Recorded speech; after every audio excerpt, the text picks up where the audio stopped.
Folks, when President Trump talks about fake news, he literally means fake news. It's not a conspiracy or a catchy meme you see on Twitter. No, fake news manufactured by the CIA has been going on since at least the 50s and was investigated by Congress in the mid-70s.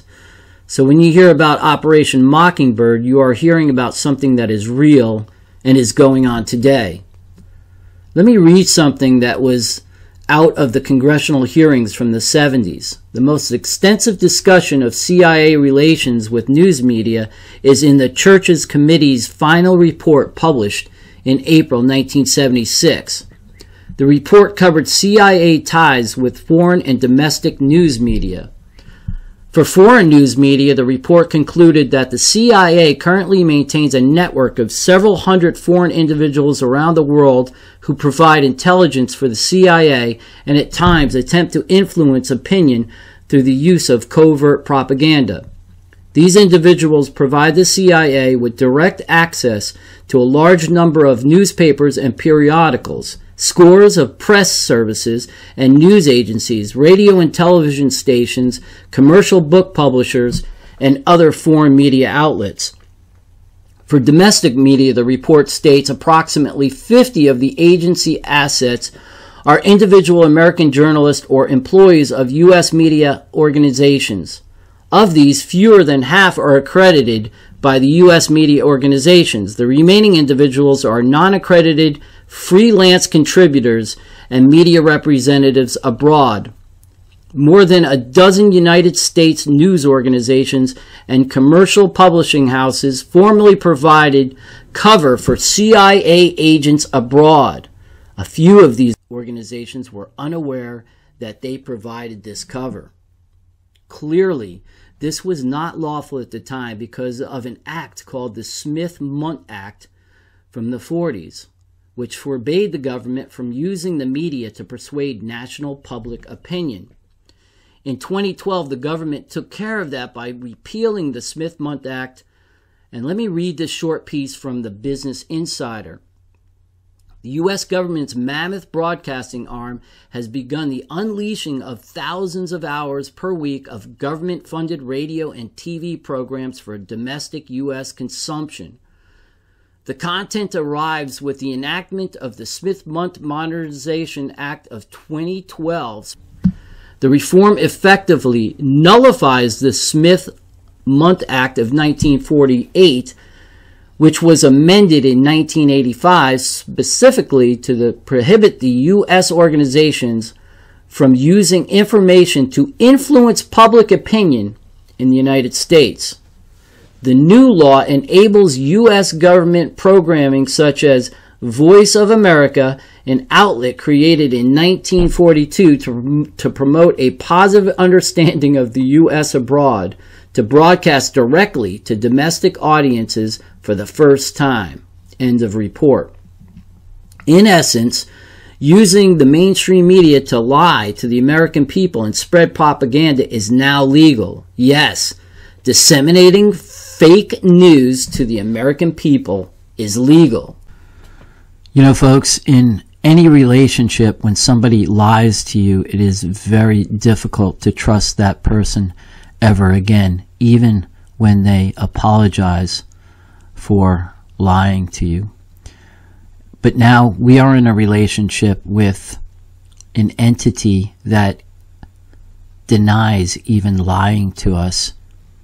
And I think that's called being a sociopath, when the person absolutely and categorically gaslights you, making you think that you're crazy, and that they deny even lying to you. And that, folks, is being a sociopath. It's insanity. And so how do you ever forgive and believe that entity again? I'm going to leave you with this clip, folks. God bless you. Take care, and we'll talk to you soon. I thought that it was a matter of real concern that planted stories intended to serve a national purpose abroad